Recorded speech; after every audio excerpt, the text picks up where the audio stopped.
Hello there, Kansas City. Stephen St. John here with finally another new fucking episode of Hot Mic with SSJ. You thought they canceled us. Well, I did too. Not really. I've been gone. I'll explain myself here in a moment, but I would like to thank our wonderful sponsors for sticking with us. My man Patrick Carter, kcfarmersagent.com. He's here to help you complete your insurance picture, all right? I've told you, you don't want to go to an 800 number and talk to someone in another state, another city, somebody halfway around the world. You don't fucking know who you're talking to. But if you talk to Patrick Carter, you know he's right here in town, and you're talking to someone that cares about you and cares about Kansas City and cares about Hot Mic with SSJ. So kcfarmersagent.com and talk to my man Patrick Carter, and he will take good care of you. Also, my friends at CBD American Shaman, cbdamericanshaman.com. You can go and check out their website for all of their wonderful products. I know my cousin Betty has some issues with joint pain and things like that, and she swears by the CBD American Shaman and all of their wonderful products, and I love it too. And so if you're looking to get rid of that pain, or if you just want to just chill out one night and relax, go check out CBD American Shaman. Great products and great people, my friends at CBD American Shaman. And our newest sponsor, the good folks at KC Grilling Company. Go to kcgrillingco.com. That's kcgrillingco.com. I just got my new Smokin' Brothers smoker from KC Grilling Company. I'm very excited to use it. They have delicious select meats available also at KC Grilling Company, including the Nate Bucati Bologna Chub, which is always available to our wonderful listeners. You can go out there and get rubs and seasonings, barbecue sauces, injections and marinades, outdoor kitchens, grills and smokers, all of it. So for more information, simply go to kcgrillingco.com. Thank you again to all of our sponsors. If you're interested in sponsoring this fucking podcast, why not contact me, Stephen St. John at 810WHB.com, or just if you see me in the streets, say, hey, I want to sponsor your podcast, we can get something done under the table. Trust me. Line my pockets. All right, so I was gone for a while. I took some vacation time where I didn't go anywhere, more of a staycation. I just stayed at home, and I didn't feel great, so I did nothing. Well, I shouldn't say I did nothing. The week I took vacation was the final week of my daughter's softball season, and so she had a postseason tournament up at Tiffany Springs, and so I was able to go to those games every night and spend some more time with my family and just kind of do stuff around Kansas City. And so that was a good week-long staycation away from work. But that led into my trip to Lake Tahoe for the American Century Golf Championship, which was always awesome. And I tell you, I don't just say this because they're partners with us and they're kind enough to invite us out there every year. And I haven't been a lot of places. I don't like to travel. I've never been overseas. The only place I've been really was when I was a kid. I was in Puerto Vallarta with my dad and my mom and my Uncle Phil and Aunt Marilyn. And my dad was fucking super pissed off because for a while would not come out of my hotel room because I was in 7th grade. What do you think? Hey, leave me alone in this room. And then I just wanted to go and buy wrestling masks at markets. And it was a fucking waste for me in 7th grade to go to Mexico because I just wanted to eat, buy things, and go to the beach and stare at women awkwardly. But it was beautiful. I remember that. And I've been to Tijuana, which is kind of more my speed. But there was no beach. There was just there was a lot of weird shit going on. And I went there with my wife. And after a Chiefs-Chargers game, and a lot of fucking weird shit happened that I'm not going to talk about, but I'm probably not going back because I shouldn't, and my wife said never again. So that's another story. Sorry.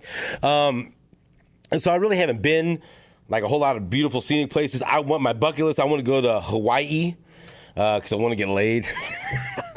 Yes. You know that, the flowers. I want to go to Hawaii. That's where I'd like to go. So that's on the bucket list. I want to go back to Mexico as an adult so I could actually take advantage of the fucking scenery and go somewhere and act like a reasonable human being. So I'd like to do that.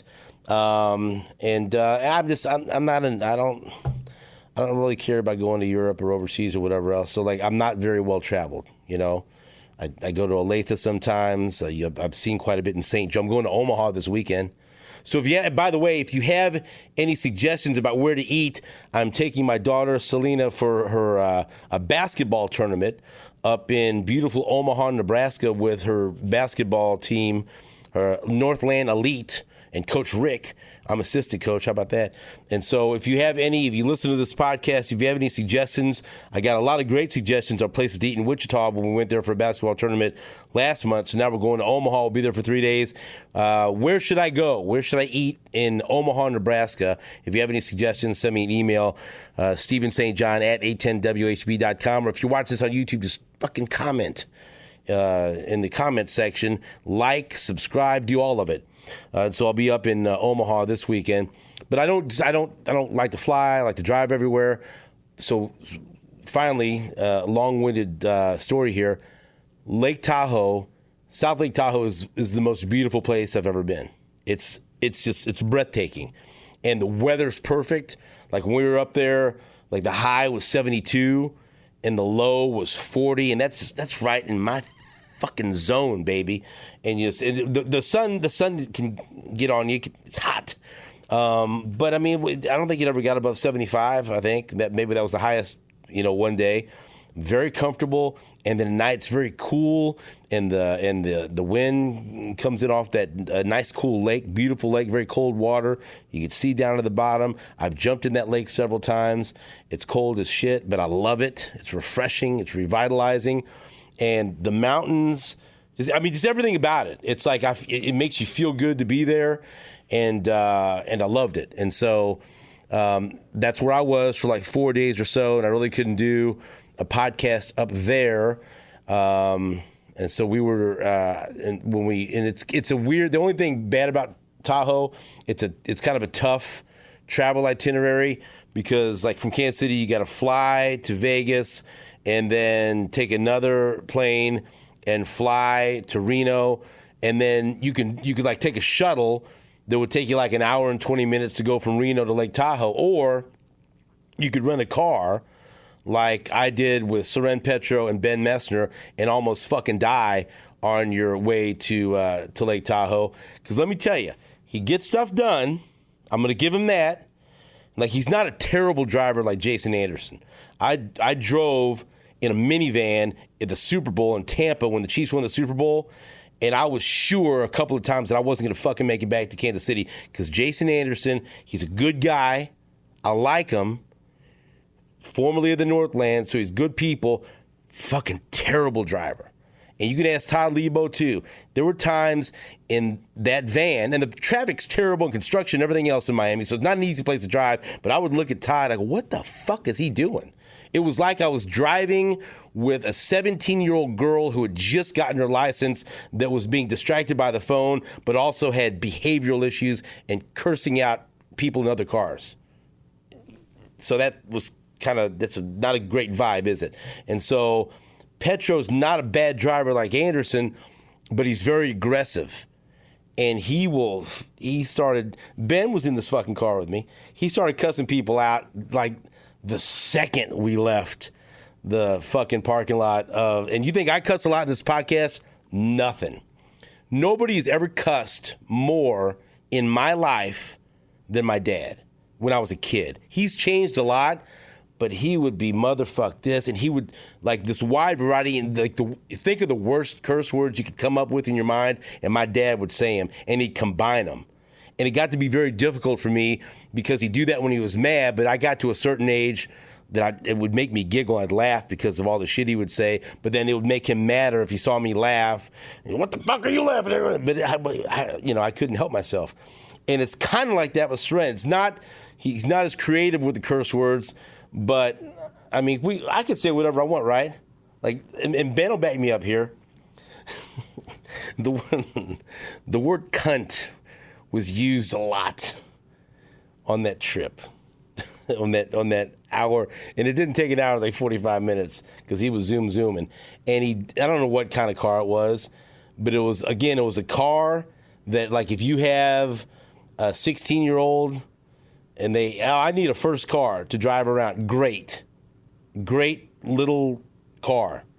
If you have two portly sports talk show hosts, and then you've got Ben Messner, and you've got like 5 bags of luggage, terrible fucking car. We were wedged in there to the point where I told him, I'm going to put my life in your hands. I can't buckle my seatbelt because I can't fucking move. And I thought maybe we were going to have to get the jaws of life to pull me out of the car. So it was a bad situation. So I told Ben right away when I saw it, I said, you have to sit in the back. Because if I get in the back seat, then I'll never fucking get out of the back seat. I might be stuck in there for the trip. And so Ben had never driven with Petro. I have. We drove to Indianapolis for the Super Bowl several years ago, and I think we fucking got there like in 5 hours or something ridiculous. Like the ETA was like 6.5 or 7, whatever it was. Somehow I think we fucking flew part way. We got a ticket in Colombia, but he shaved like 90 minutes off the ETA. I don't know how, but I woke up. We're here. So great. And so I knew what to expect. Ben didn't. And fucking Ben was in the back seat rolling around and he really had no control of his body. And there were times, like I looked back in the rearview mirror, I thought he was going to vomit, and he was getting sick. He got motion sickness. I'm not fucking with you. He got motion sickness in the back of the car, and we got out of there. He looked like he had busted out of prison. He wanted to run and kiss the ground. So it was a very rough ride up there. So yeah, it took a lot. It's like a 12-hour process to get to Lake Tahoe, but when you get there, it's gorgeous. And you don't want to leave, and it's beautiful, and the air is crisp and clean, and you can go up on a mountain and do a zip line, a couple thousand feet in the air. I did that, and jump in the icy waters of Lake Tahoe. It's wonderful. Can't say enough great things about it. And when we're up there, it's long days. We're doing the show at the American Century Golf Championship, chasing around different people to do interviews. I was lucky enough to do a quick interview with Steph Curry, Jerry Rice, Steve Young, Marcus Allen. I took a picture with Miles Teller, who's the star of Top Gun Maverick and also The Offer, which is a wonderful TV show that you can fucking watch about the making of The Godfather. And then I talked to Miles Teller's mother for like 15 minutes. I took a picture with her, and we were looking at pictures of each other's kids. So I feel like I bonded with her. I think basically... which Jonas was it? Was it Joe? Or one of the Jonas? I think it's Joe Jonas, one of the Jonas brothers. I said, hey, can I do an interview with you? And he goes, and didn't even say anything. He just walked off. So he fucking stiffed me. Timberlake said no. We had The Miz. The Miz was a very nice gentleman. WWE superstar, The Miz. And so it was a good trip overall. But just the getting there and then the getting home and by the way, probably do not eat a big meal at In-N-Out Burger before you're going to take 2 flights and everything else. And so there was maybe some issues that I had to really use determination to get home because I ate a lot on the trip home. And so Lake Tahoe, fantastic. And the American Century Championship was awesome. So that's where I was for a couple of weeks. I couldn't do the podcast. And then Ben was on vacation for a couple of weeks because he has to have vacation with his family. And so then he's the producer, and he has to, for some reason, this is a good thing. Ben understands job security. He teaches no one else how to do this fucking podcast. I said, hey, can anyone else do this? He goes, nope, I'm the only one. And he ain't telling nobody, and he ain't showing nobody. So that's job security. Do something very well, and then don't ever teach anyone else how to do it, and your job will always be safe. That's the lesson I got from Ben Messner about this thing. And so now we're back, and here we are. And right now, we have a special guest joining us via the telephone. We have perhaps, I'm pretty sure, the most beloved media personality, just the most beloved person in Kansas City. Gary Lezak joins us. And Gary, again, I don't want you to be alarmed. I can curse. I say a lot of fucking bad words on this podcast. And so if you would like to enjoy that freedom right now and cuss at me, Gary, please take advantage of the opportunity. Well, if you piss me off, I might, but I probably won't cuss. But you never know. I'll just be myself 100%. So whatever you want to talk about, Stephen, I'm fine. I'm here for you. Okay. And so the reason I wanted to have you on is because yesterday we've been planning this, and finally it happened yesterday. We went to see the Elvis movie. And we were very excited. I had seen it 3 times already, but I was ready to see it a 4th time. My wife was excited to go see the movie with you. So we went to a matinee yesterday, and we got, and first, and again, I'm very sorry. I didn't tell you yesterday that I did this, but when I bought the tickets online, it gives you a choice: adult, children, or seniors, and it says senior 60 plus. You have celebrated your 60th birthday, so I bought you a senior ticket, but I didn't tell you. Are you fucking offended by that, or are you okay with that now? I'm absolutely fine with that. I can't believe it. I have not done any senior any discounts yet at all. I thought it was 65. Now that it's 60 at the movie theater, that's good to know. I might as well go in and use that discount. So thank you very much for doing that, and thank you for paying. Right. Hey, look, $2 is $2, Gary. It all adds up. It all adds up in this economy. And so we're there. It adds up. That's exactly right. Elvis, yeah, he fucking owed all that money to the Colonel. Anyway, oh, poor guy. And I like the fact that you everyone knows you're a workout warrior. You're built like a brick shit house. You lift weights every day. You're throwing weights around, and you go in there. You eat very healthy, but you said, "I'm going to enjoy this experience. I'm going to enjoy the movie."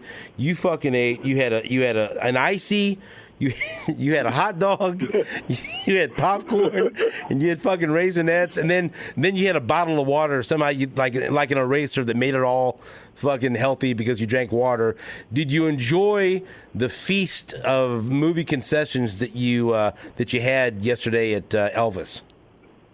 Well, yes, because first of all, I'm really healthy. Right. So I was already feeling, I think you knew me well enough where I wasn't even concerned. If it were somebody else, I'd be thinking, God, they're probably thinking I eat like crap. This is ridiculous, So when I went in there and I literally ordered the popcorn and the icy and I forgot about the hot dog, got the Raisinets, got the water, sat down, we're in the movie theater, and I forgot the hot dog, and your lovely, wonderful wife, Susan, comes through and gets up and waits in that long line and gets me my hot dog. So it was really, really, really sweet of her. But, yeah, I ate all of that.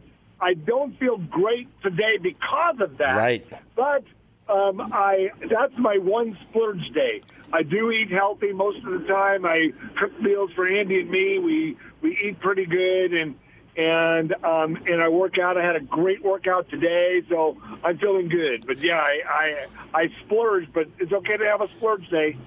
And also, we played the game thumbs up, thumbs down for the previews. You hated every preview. There's no movie that you liked in the previews. You gave everything. Black Adam starring The Rock, the new Harry Styles movie. You had every movie that you had an opportunity to give a thumbs up. There's a couple that I like. Oh, that looks pretty good. You give a thumbs up to every preview. So you are very hard to please. You're a very harsh critic when it comes to the movies. I was really upset with you a little bit. You don't realize you went to the bathroom or something right at the beginning of the previews, right? And you missed the first preview, and it's a comedy about the LGBTQ community. No, I saw the end of that. I know, but I gave that one a thumbs up. That was the one. You weren't very. It's not because it's not because it's LGBTQ plus, but it's because it looked like a really funny movie. It didn't seem like you were very complimentary of it when I got back, but that's fine. Okay, you gave it. No, I gave it a thumbs up. You gave that, and then the rest of them you hated. Yeah, I did. I didn't like any of them. Yeah, I'm not. Most previews, most movies stink. Yeah. What about the one with Diane Keaton when she it's like a reversal of what the fuck is the movie remember when was it Fred Savage? Well, they've had many movies where the kid and the adult switch places or whatever, and then the kids and and so this one was different because it's like a 25-year-old girl that switches bodies with a 70 or 60-year-old woman, and Diane Keaton. It's pretty good. That looks like an 80s comedy. So there you go. What? You gave it a thumbs down. That was fucking bad. Okay, there, I said the F word. Hey. That was really, really bad. Okay, that concept's been done so many times. So you're 25-year-old woman, you become a 67-year-old woman. You're caught in a 67-year-old woman's body. Yeah. Remember when she didn't look 67? She looked like about 47. So because I'm 60 and I know she looked younger than that. And let me just tell you, it was not a good concept. It's been done before. Been there, done that. Bad idea, bad concept, not going to work. Chick flick, not good. See, this is why I was worried, because then the Elvis movie starts, and I'm thinking, well, shit, he hates every fucking preview. He's not going to like the Elvis movie. And I built this up. I told you how much I loved it, and I was like talking about it in the lobby before, and you told me to stop, shut up. I don't want to hear nothing else about this, because you went in without knowing anything about this. So we get in there, and so it's almost 3 hours, and I'm gonna go. This is what I'll say before I get your review of Elvis. That I've cried every time I've seen it, and you cried at the end of the movie, and that's all I wanted to see. So I know that the movie touched you emotionally. So now you tell me and tell all of the people listening to this podcast, give us your review of Elvis the movie.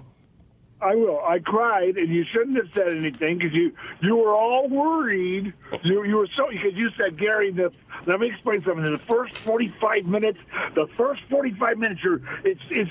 let me tell you, after the first 45 minutes, it's going to take off. Right. Okay, and I'm like, first of all, I thoroughly enjoyed the first 45 minutes, and then at 45 minutes, you looked at me. This is when it really starts going. That's right. I'm like, okay, well, I already loved it. Okay, so anyway, I love the whole movie. Tom Hanks did a superb job because, and in fact, when I've gone back, I've loved Tom Hanks over the years. It gets some of these superstars, it's too much of them, but this character, I did not know it was Tom Hanks for the first 45 minutes of the movie. So he had to have been acting amazingly well with some great makeup in the fat suit or whatever he had on. But it was really, really good. And so the Tom Hanks part was good. And then the main character, yes, he deserves an award for that, an Oscar. That was great presentation of Elvis from a kid all the way up, and it was very good. It was solid. My takeaway on the movie is how sad was Elvis's life. Great. You want to be a superstar in this world? Sometimes if you're going to be a superstar, it'd be nice to just stop and smell the roses. And I'm sure the medication that he got addicted to, the pain medication, the medication to keep him awake and whatever, he probably needed to go to rehab really bad at the end. And it's too bad he didn't, to be able to stop and get sober and smell the roses, because he's one of the superstar of all superstars that never got to enjoy it. That's my takeaway is how rough life is, Stephen. This is amazing. How rough life is for every one of us. It is not easy. And of all people, Elvis was dominated by the manager, and it was really, really a well done movie, long movie, but you just didn't feel like it was long. It was just, I give it a thumbs up. And so you hit on a couple of points there. Austin Butler absolutely deserves to win the Academy Award. I don't fucking care about any other movie. He was so good, and I went into this thing, I was going to be super critical because I love Elvis. I've seen, I think, every movie that's ever portrayed Elvis by another actor, TV shows, whatever else, and I always pick him apart. He was phenomenal. I didn't even know who the fuck Austin Butler was, and I was worried. I thought he's like a kid actor that was in iCarly and Ned's Declassified School Survival Guide and Aliens in the Attic and all kinds of weird shit. Like I didn't know. Apparently, he was in Once Upon a Time in Hollywood, and so that was the Quentin Tarantino movie where he played Tex Watson. So, but he was an unknown to me, and he was so captivating when he was on the air. And yes, I liked the second half of the movie better when it started to shift gears into Elvis, like the 68 comeback special. But they highlighted some of the best performances that were landmarks in Elvis's career. When he, sang Hound Dog on the Milton Berle show, when he had that performance at the ballpark. But then, really, when he performed on the '68 comeback special in the leather outfit, and then when he sang "If I Can Dream," and then his performance at the International Hotel in Vegas, and then in all these landmark performances, and then of course, and spoiler alert at the ending. And the ending's perfect. It's one of the most perfect endings I've ever seen in a movie.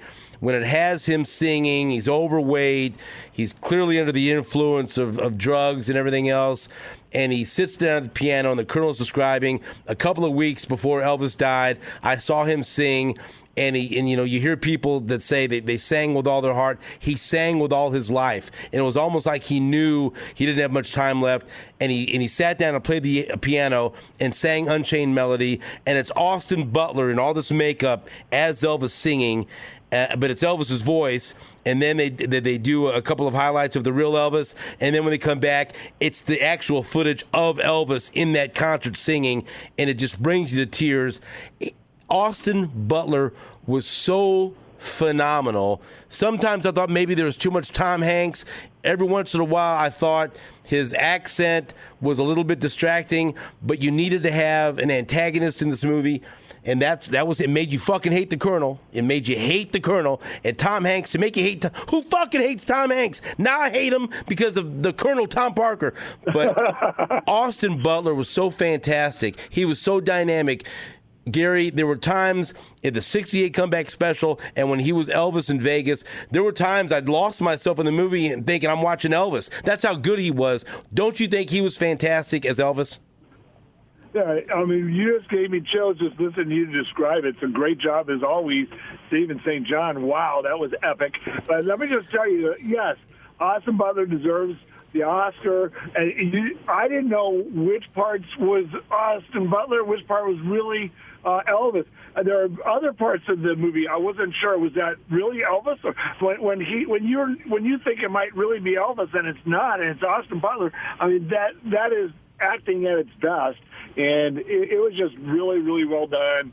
That was incredible. And then the movie is just about over, and then it goes to that last scene when it could have ended, and instead it just draws the tears out. It was just so powerful, emotional, sad, and rejoiceful for the career that the guy had at 42 years old when he ended up dying. But it was just we got robbed. We got robbed of another superstar who you would have loved to see that superstar get to the 40s, 50s, 60s, and 70s. I mean, in the highlights of the end of your career, it's just too bad we got robbed of that. But yes, it drew me to tears. He deserves an Oscar. Tom Hanks might too. I mean, he just might deserve one for that role, but that was amazing. And Baz Luhrmann, who, it's funny, now this is probably going to be one of, if not my favorite movie of all time, Susan's favorite movie, Moulin Rouge. He was the director of that movie as well.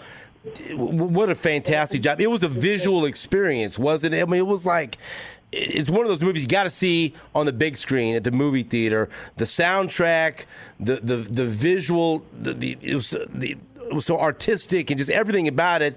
It was like almost like an acid trip. You were like in like the first 45 minutes, it's all over the place, but it was a visual spectacular, was it not? It was. It was really great, and it was really great how it began, where you started going through his roots of where he grew up and the kind of atmosphere he grew up in, and they were not an affluent family; they were a very poor family, and the father was not very ambitious, and the relationship with his mother, it was established. It was just really, really good. It was just, I love it. As I said, thumbs up all the way. And something you'll like here, I read an article that Baz Luhrmann, to get Austin Butler prepared for that first performance, at the Hayride, when he's up there and he kind of starts kind of meekly and he's being heckled by the crowd. When he came in to record some of the songs for the soundtrack, he had a bunch of RCA executives there in the studio, all sitting facing him. And when he started to sing and perform like Elvis, he had told them ahead of time, heckle him, fuck with him, yell at him, make him feel bad. And Austin Butler said after that, he went home in tears. He was so devastated by the reaction there, by the executives and stuff like that. And it was Baz Luhrmann, that was a technique he utilized. And I guess Austin Butler talked to Leonardo DiCaprio and say, hey, this guy's going to do stuff to you like this to get the most out of you, so be prepared for it. And so he said that's what prepared him to when Elvis looked like he was embarrassed and he wasn't sure he was going to be able to pull it off there at the in that first concert scene, that first performance in the hayride. So it's cool things like that I'm learning about. How what a great job Baz Luhrmann did as the director. And also, Gary, that was 2 hours and 37 minutes of a movie. They forced him to make a whole bunch of cuts. Baz Luhrmann says there's a 4-hour plus version of that movie, and I'm going to tell you what, I'm going to get my fucking hands on that. I'm going to watch that 4 times over 4 hours. I cannot wait. And Gary, we will watch the 4-hour movie together, will we not? I don't know if I'm going to do that. I can tell you right now, I am not going to do that. Shit. I did get home last night, and I called up Wikipedia, and I literally read the entire thing on Elvis to get the scoop on everything. And after going to that movie and then going to that Wikipedia version of his life, and it's pretty in-depth on there, online, you can look it up and go to see the movie first. But it really clarified a couple things, but every single thing in that movie was authentic. I can't believe some of the things Elvis went through. I can't believe that he was actually told not to dance the way he danced. Because, I can relate to that in some of the things I do in my career. I'm a goofball. You have to be yourself. And that was amazing how he would turn on the women with his moves and all kinds of things. And it was just incredible. It's just amazing. But no, I'm not going to watch the 4-hour version. But I did go in depth and learn more about it. And also, a lot of people don't know. You mentioned that, and you made the comparison to your career. For a while at 41, they would only film you from the waist up, much like Elvis, because of all your gyrating during the forecast, and so all your pelvic thrust. So, and you are like the weatherman Elvis, aren't you? Don't you think? No, not even close. But yeah, I did wiggle a little bit. Gary, thank you so much for being a guest on Hot Mic with SSJ. Now, next time, I want you to come in studio and do the whole hour with me, and we're going to talk about nothing but your career and you battling cancer and defeating cancer and becoming one of the most beloved people in Kansas City history. So, a couple of weeks or a month, whenever you get time, I want you to sit down with me in studio and be a formal guest. But thank you for offering your Elvis review, and thanks for hanging out with me at the movies yesterday. Thank you so much. I appreciate the conversation, and let's definitely do that within the next month. That's right. Looking forward to it. That was my good friend Gary Lezak with his review of Elvis that we went to see yesterday at Barry Woods with my wife Susan St. John. So we had a wonderful time, and go see Elvis. And again, let me tell you, I've seen that movie 4 times. I might go see it a 5th time because it's just one of those things that seeing it on the big screen is totally different. And I think I've heard in August it's going to be released on HBO Max, I think, and I'll watch the fucking shit out of it at home too. And if I ever can get my hands on the director's cut, I will watch it and I will make Gary Lezak watch it with me. And just Austin Butler, I didn't know who you were before this movie. Now I love you. Now you're my top 5 favorite actors. And so... and let me tell you something. It's not good to be one of my favorite actors, though, because I must mention, rest in peace, over the last several weeks, we've lost Ray Liotta, who is one of the finest actors ever. I love Ray Liotta and his performance in Goodfellas. I put that up there, top 10 performances I've ever seen. And sometimes it's underrated because he was, you're in Joe Pesci, you were with Robert De Niro, you were with Paul Sorvino, who also just passed away. Rest in peace, Paul Sorvino. But Ray Liotta, that will go down in history as one of the greatest performances ever in any movie in Goodfellas. And then we lost James Caan, who of course played Sonny Corleone in The Godfather. And James Caan, such a tremendous body of work, But fuck, if you played a gangster in one of my favorite movies, go to the doctor and get yourself looked at because there's some bad shit going on. Ray Liotta, James Caan, Paul Sorvino, all rest in peace. I will watch your movies and I will remember you fondly. Also, a couple of things that I'm watching right now, or I have been watching on the TV that I will recommend. The Old Man which is streaming. It's on FX, but you can watch it on Hulu, starring Jeff Bridges and John Lithgow. And let me tell you, it's fucking good. And Jeff Bridges plays an ex-CIA operative that's just living among us now and has put all of his past behind him, but then he's pulled back in by, I'm not going to give too much, but he's pulled back in, and John Lithgow's in there, and all kinds of shit going on. It's action. It's really good. I mean, it's great. Jeff Bridges is awesome. But they stopped it at 7 episodes, and like it got to this peak, and you're thinking, okay, this is episode 7, and then episode 8, all the shit's going to hit the fan. Here we go. And then after episode 7, episode 8 never came out. And I look it up. I go, okay, when is episode fucking 8 coming out? You don't stop a series at 7. And they built it up and it was peaking and everything's going to, okay. And me and my wife go, oh shit, episode 8's going to be good. They fucking stop it at 7. And like all this shit's unresolved. Like, what the fuck are you doing? What happened to episode 8? And I'll look on there and there's going to be season 2. But then I got to wait. I'm thinking, whose decision was it to say, okay, we're going to stop at 7? Because they fucked with my mind. And they fucked with other people, too. Because you know, if you were watching The Old Man, you know that you were after episode 7. They go, oh, episode 8, mark it down next fucking Friday. And there was no episode 8.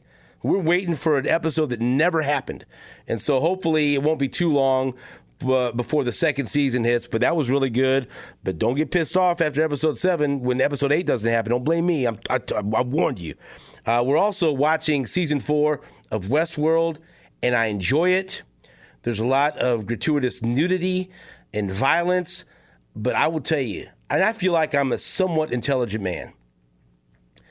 I fucking try so hard to follow what's going on in Westworld in any of the episodes, and I like it. It's visually stimulating.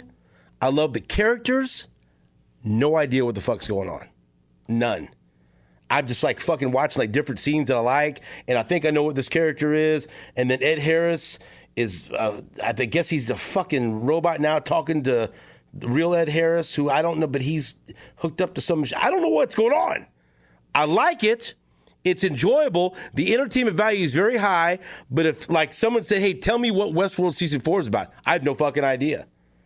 People are fucking dying, and there's reality and there's not reality, and there's 2 Ed Harrises, and I don't fucking know. I couldn't tell you what's happening, but I like it. And so that's like a weird way to tell you to watch Westworld, but I've clearly either that or I'm just fucking dumb now because I've watched too much action movies and I don't know what the fuck's going on, and I can only process Elvis right now. But I watch Westworld, and I'll look at my wife and I go, do you have any idea what just happened? I've got this thing, I've got the subtitles on so I can read what they're saying, and I'm reading it, and I still don't know what the fuck's going on. I'll go back and watch something from the last thing. I go, I don't know. I don't know who's real. I don't know who's not. Great. I'm still watching it. I'll enjoy it. I just have no idea what's happening around me. All right. I'm ignorant of everything that's going on in that storyline. And then finally, I finished the last season of Peaky Blinders. Fantastic. Peaky Blinders, wonderful. But it's wrapped up, and I was mad that it was a very short, abbreviated last season. But then I found out they're making a Peaky Blinders movie, and it's going to be happening in the next few months. They're going to start filming. So like maybe in a year or two, that's not going to end with the TV series. They're going to end the whole series, or they end the whole Peaky Blinders experience with a full-length feature film. And so if you like Peaky Blinders, like me, if you love Peaky Blinders, then watch that final season and be excited because they're going to make a Peaky Blinders movie, but they better not fuck it up. Don't fuck up that TV show, because that's one of the best TV shows, and one of the most underrated characters of any TV show is one of my favorite actors, because you know that I love Bane, right? In the Batman movie, when Tom Hardy is Bane, one of the greatest villains ever, Tom Hardy is fantastic, and he plays Mr. Solomons in this, a recurring villain that comes about, and you cannot understand very much of what he says, so you have to have the subtitles, but he's fucking great, and he's intimidating, but he's also funny. And so Tom Hardy is Mr. Solomons. I salute you, because you're a terrific recurring character on Peaky Blinders, and I hope you're going to be in the movie. And so there you go. Everything that I've been doing and I've been watching, we heard from Gary Lezak, and I've probably gone on too long about what I've been watching on TV, but check this shit out and let me know know what you think. Send me an email, Stephen St. John at 810WHB.com. Coming up in future episodes, Dustin Colquitt has agreed to be on the podcast with me. He's going to be my co-MC at the WHB 100 years anniversary celebration coming up on August 11th at the Midland. Although if Dustin Colquitt hears any of my podcasts before he's the guest, I'm guessing he's going to back out because he has class. Also, we're working on getting Jake back in here. That's a handful. There's a lot to unpack there, but he's going to get back in here for a podcast. We're working on a lot of different stuff, and I got some exciting things planned for upcoming episodes of Hot Mic with SSJ, but I know you're going to be back, and you're going to be part of it. So again, watch it on YouTube, like and subscribe, download it Spotify, Apple, wherever you check out your podcasts, and until next episode, the microphone is off.